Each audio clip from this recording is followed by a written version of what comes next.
Chris Taylor's a combat veteran who had high hopes of fighting for his constituents as a congressman in D.C. It was back in February his relapse made national news, and when that happened, I picked up the phone and I sent him a text message. Not in the capacity of a journalist, but as someone who has truly walked in his shoes battling addiction. If he needed to talk to somebody, he could call me anytime off the record. Well, he did last week. He said he wanted to speak his truth, this time on the record, about what he experienced on the campaign trail and how the road to Washington nearly killed him. 911, what is your emergency? Oh my God, my husband, I don't know, something's wrong with him. Something's happening in the bathroom. I can't get him out. I remember my right hand started to seize up and my vision went blurry, and I knew I was about to pass out. And so I tried to yell for help for my wife to hear me. And before I could get that out of my mouth, I fell backwards and hit the ground like a ton of bricks. Please come quickly, it's probably heroin. I did the heroin like I had before many times, the same amount, the same way, but immediately I knew something was different. And the shot of heroin hit me like it was like a lightning bolt. Okay, and you said you think it's heroin, like an overdose? Yes, I do, yes, I do. Who is this that overdose? Chris, oh my God. Chris, honey, are you okay? He's throwing up everywhere. I had a little bit more heroin, and I told myself, this is the last time. I can't do this, you know. I have everything to live for. I have a beautiful family, a beautiful one-year-old son. He just was about to turn 1. My daughter was 4. I had everything going for me as a 33-year-old leading the Republican primary. Chris Taylor, fireman, combat veteran, city councilman, congressional candidate, family man. From the outside looking in, he had it all. But in reality, he was battling his biggest enemy, heroin addiction. I finally had realized what everybody said when they say that addiction is a progressive disease. And I couldn't believe, after almost 6 years of sobriety, I went right back to where I was. I felt like a lot of people counted on me, and a lot of people saw me as an inspiration.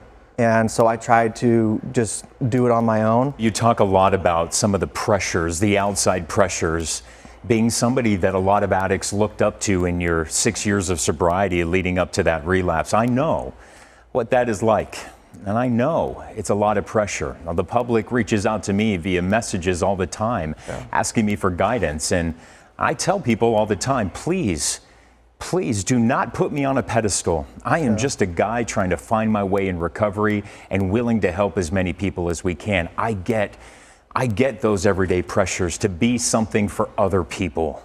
When inside those demons still live. The stress of raising the money that I needed to raise to be successful and to be a legitimate candidate, it was overwhelming. Talk to me a little about where the politics took you, because I've had a chance to speak to you. I've had a chance to speak to other Republicans during this political climate. And they often describe it as two Republican parties. You were running as a Republican in District 1 against Tom O'Halloran as a Republican.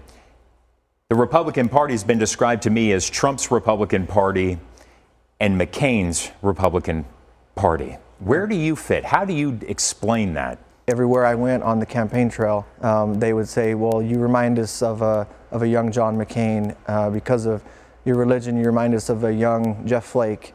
Are you going to be a traitor to your country like these traitors? You know, I can't say some of the words that I heard. And everything in me wanted to say, yeah, that's exactly how I'm going to be.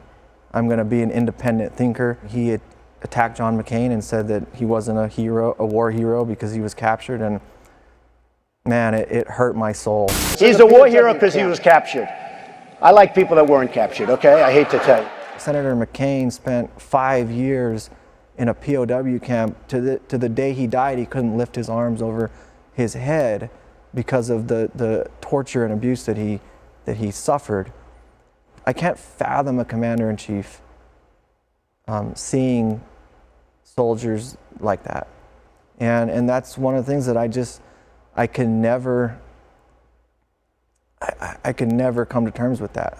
You talk about how it truly felt like your soul was slowly being ripped away, running as a Republican in 2020 for a congressional seat under Trump's Republican Party. Did that play a role in leading to that relapse?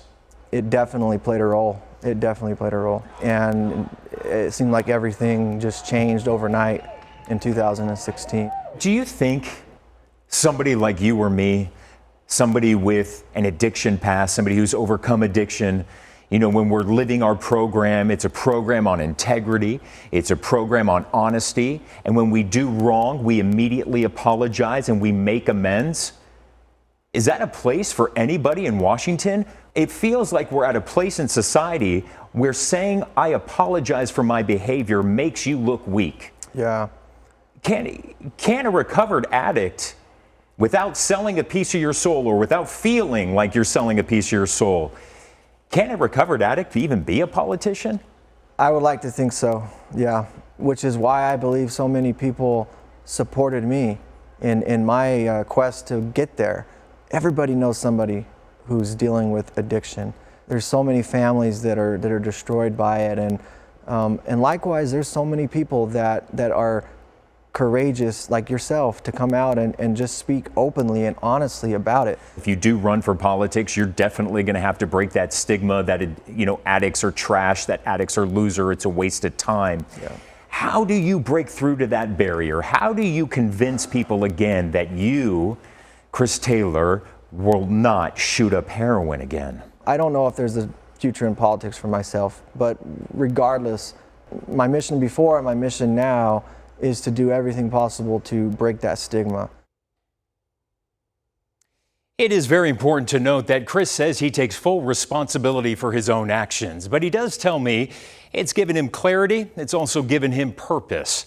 He says he was disappointed that no one in Republican leadership ever reached out to him while he was in the hospital seeking treatment. He did, however, receive one phone call from his opponent, Democrat Tom O'Halloran, who apparently wished him good health. Chris Taylor says he now supports the Democrat O'Halloran in CD1. The news at 10 o'clock. We'll be right back.